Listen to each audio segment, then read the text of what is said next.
Okay, let's unpack this. Today, we're embarking on a truly fascinating deep dive. We're looking at a text that promises nothing less than a path to our deepest selves, and maybe even beyond. We're talking about Walter Kanya's work, Spiritual Psycho-Transcendent Self, A Path to Our. Now, this isn't just, another self-help book. Kanye frames it as a systematic study, a self-philology, he calls it, for understanding and evolving the self. So our mission here is to really pull out the core concepts from Kanye's framework, understand how he tries to integrate these, well, seemingly very different fields into a cohesive path, a path to wholeness. We'll explore bridging spirituality and psychology, navigating that inner landscape of the self, and ultimately figuring out what this path to our really means. Yeah, and what's really compelling, I think, is how Kanye starts. He jumps right into something very contemporary, something you might recognize. He calls it the crisis of fragmentation. Just think about it, those feelings of alienation, maybe meaninglessness, anxiety, Right. that sense of being disconnected from yourself, from others, from the world around you. Right, that feeling of being scattered or pulled in different directions. Exactly. And he argues that, well, conventional psychology and definitely materialism, they often fall short. They don't really address these deeper sort of existential struggles adequately. So Kanye proposes spiritual psychotranscendent self-philology, SPTS for short. He defines it as a systematic study, almost like a science of the self. It's meant to be an integrated approach, a unique lens, really, to move beyond those limitations and maybe find a more profound sense of wholeness. Okay, so if that crisis of fragmentation is the starting point, the problem, where does Akania suggest we begin to put things back together? You mentioned bridging worlds, spirituality, and psychology, Yeah. which sound massive and historically pretty separate. What concepts are foundational there? Well, he dives right in. He brings together core spiritual ideas, things like the higher self, the soul, consciousness itself, and that ultimate concept of unity. And he integrates these with key psychological frameworks. We're talking things like psychosynthesis. Which focuses on integrating the personality around a central self. Right. Precisely. And Jungian psychology, with its focus on the collective unconscious archetypes, those universal patterns that shape our experience. Also transpersonal psychology, which explicitly looks beyond the individual ego towards spiritual or transcendent experiences. And importantly, parts work. This idea that our personality isn't monolithic, but made up of different sub-personalities, inner voices, maybe an inner critic, an inner child. Those conflicting parts we sometimes feel inside. Exactly those. Kanye really highlights how these fields have often been siloed, kept apart, and he stresses that integrating them, creating a synthesized model, is absolutely necessary if we want a truly holistic understanding of the self. That integration does sound incredibly ambitious. I mean, given that historical divide you mentioned, does he address potential objections? Like, how do you scientifically study a soul? Or does he sort of move past that and into mapping the self? It's more the latter, but the underlying idea is that these fields are actually looking at different facets of the same reality, just using different languages. So from that bridge perspective, he then maps out the inner terrain, what he calls the multifaceted nature of the self within this SPTS framework. And this brings up a big question for you, listening.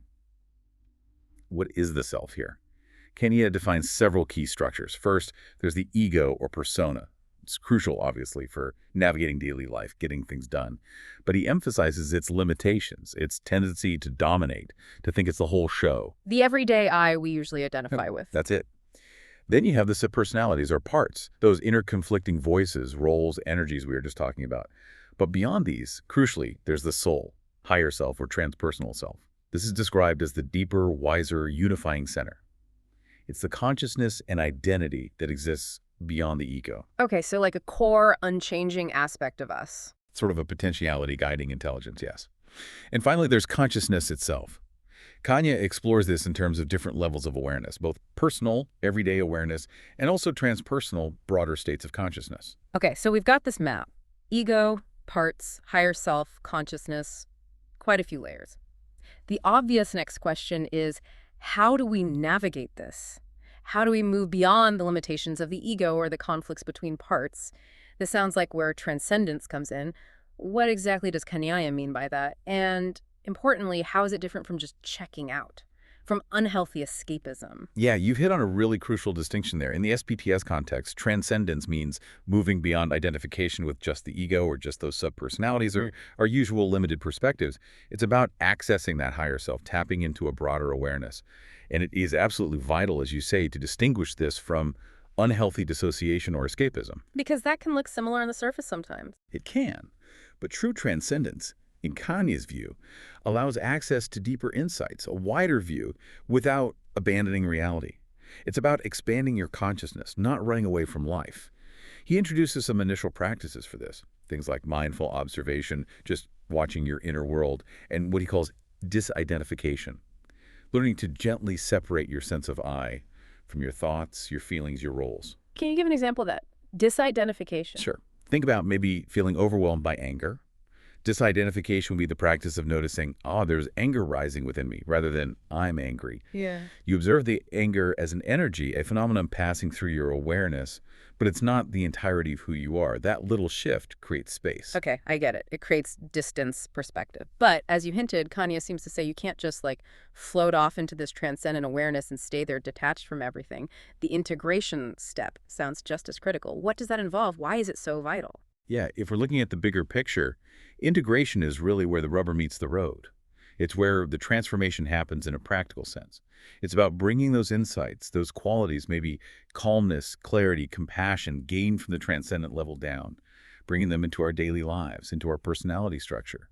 This involves specific techniques for working with those subpersonalities we talked about, healing the inner conflicts, and consciously aligning the ego, making it more of a manager in service of the higher self rather than the dictator. So the ego isn't destroyed, it's repurposed. Exactly. It becomes aligned with the deeper wisdom. And Kanenya really emphasizes that this path demands grounding. It requires embodiment, making these perhaps abstract-sounding concepts tangible, feeling them, living them in your everyday experience, not just intellectual understanding. Okay, this sounds incredibly powerful, truly transformative work. But for someone listening right now thinking, how do I actually do this? What tools does Kanye offer? What does it look like in practice? He does provide very practical tools. The absolute foundation is self-observation and mindfulness. This is about cultivating that non-judgmental awareness, just watching your thoughts, your feelings, physical sensations, your automatic behaviors, without immediately getting caught up or judging them. Yes, noticing. Just noticing. And hand in hand with that are the disidentification exercises we touched on. This is where you actively practice saying internally, maybe, I have a thought, but I am not the thought. I have a feeling, but I am not the feeling. I have a body, but I am not only the body. The core statement being something like, I am the consciousness that observes. I am self. Repeating that internally. Yes, as a practice. He also strongly suggests things like journaling and reflection. Writing things down helps process your inner experiences, track patterns. Right, getting it out of your head and onto paper. So that covers observing and disidentifying. But how do we actively engage with that deeper self, the higher self, and work with those inner parts, the subpersonalities? Good question. That brings us to methods specifically for connecting with the higher self or transpersonal center. These can include things like meditation, certain types of visualization, maybe engaging in inner dialogue, asking your deeper wisdom for guidance, and generally developing your intuition, learning to listen to that quieter inner voice, that sense of knowing. Trusting that inner guidance more. Precisely. Then, for working with subpersonalities, Kanye offers frameworks. First, identifying them, giving them names even, understanding their roles, their positive intentions, even if their behavior is problematic. Like, an inner critic might genuinely be trying to protect you from failure, even if its methods are harsh. So you don't just try to get rid of them? No, not at all. The goal is to dialogue with them, understand their needs, their fears, and ultimately negotiate inner harmony. It's about bringing them into cooperation, guided by that unifying self, like an inner committee meeting chaired by your wisest self, maybe. Okay, moving from inner conflict towards inner cooperation. I like that analogy. Now, this feels like a good point to circle back to that intriguing part of the title, a path to R. We've talked a lot about the individual self, my ego, my parts, my higher self. But what does the hour signify? How does this deep individual work extend beyond just me? This is really where Kanye's vision broadens out significantly. It moves beyond the purely personal. He explains that as you do this deep individual work, transcending the ego, integrating your parts, aligning with the higher self, something else naturally starts to happen. You begin to experience a profound sense of interconnectedness. Ah, so the hour refers to. It speaks to concepts like unity consciousness, a growing sense of genuine compassion, not just sympathy, and often a natural pull towards service to others. It's about starting to recognize that same self, that same core consciousness, not just within yourself, but seeing it reflected in others too, seeing that shared human essence. So the boundaries start to blur a little. In a healthy way, yes. And this perspective inevitably transforms how you approach things, your relationships, your community, maybe even global issues. It fosters a deeper sense of shared being, of collective responsibility, the our. It certainly sounds like a profound journey towards wholeness, towards connection. But let's be realistic. No path to significant growth is ever completely smooth. What challenges does Kanya highlight? What bumps in the road might you expect along this path to hour? Oh, he definitely addresses the challenges. It's important to be aware of them. A major one is confronting the shadow. Those aspects of ourselves may be anger, fear, selfishness that we've disowned, repressed, or prefer to ignore because they don't fit our self-image. The parts we don't like to look at. Exactly. Integrating the shadow, acknowledging and working with these parts is essential for true wholeness. You can't just focus on the light. He also talks very frankly about resistance, psychological resistance, spiritual resistance, just the natural tendency to resist growth and change, even when we want it. It's uncomfortable. Yeah, the comfort zone is Uncomfortable. comfortable. It is.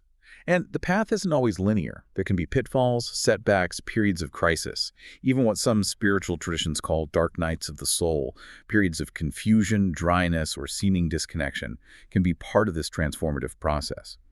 Canna really emphasizes the need for resilience, patience, and perseverance to navigate these times, seeing them not as failures, but as opportunities for deeper integration. So perseverance is key. Okay, let's imagine someone has navigated some of this. They've done the inner work, the transcendence, the integration, faced some shadow. How does this actually translate into living SPTS day to day? How do you bring this wisdom into your job, your family, your decisions, beyond the theory, beyond the meditation cushion? Right, the final stage, you could say, is embodiment. It's about living from this integrated state. So it's applying these principles actively to everyday challenges. For example, maybe you're faced with a conflict at work. Instead of reacting purely from an emotional subpersonality like fear or defensiveness, someone practicing SPTS might pause, try to connect with their higher self perspective, observe their parts, and respond more consciously, more wholly. So it changes your reactions, your choices. Absolutely. It influences how you approach your work, maybe finding more meaning, the quality of your relationships, perhaps more empathy, less projection, how you make decisions relying more on inner wisdom, how you express creativity, even how you deal with inevitable stress and suffering. It provides a different lens. Through this integrated self, you tend to find deeper meaning and purpose. And an ethical framework, a set of values, often emerges naturally from this state of wholeness, rather than being just intellectually adopted. Wow, what a journey we've sketched out here. From that initial crisis of fragmentation all the way to this embodied, interconnected path to hour, it really does outline a potentially profound path of self-discovery and transformation. It really does. And if we were to summarize Kalania's path very briefly, you could see it as starting with observation, which leads to disidentification. That allows for transcendence, which opens a connection with the deeper self. This is followed by integration back into daily life, which ultimately leads to embodiment, living from that place. And finally, that spills over into interconnection, the hour. And crucially, he presents it not as a final destination you arrive at, but as a lifelong journey, a process of becoming. It really highlights the potential we have, both for personal growth and maybe even for collective transformation, if we consciously engage with our inner world in this way. So, for you listening, maybe just take a moment to think about this deep dive. What does it all spark in you? Consider perhaps how those subtle inner conflicts you feel sometimes, those subpersonalities warring inside, might just be a small reflection of that larger fragmented world Kanya describes. And maybe ask yourself, what tiny step could you take today, even just for a minute, to practice disidentification, to just observe a thought or feeling without being swept away by it, just to get a little glimpse of that wider consciousness Kenyana talks about? Because the self, as he presents it, isn't static. It's this dynamic unfolding. And maybe the ultimate destination really is our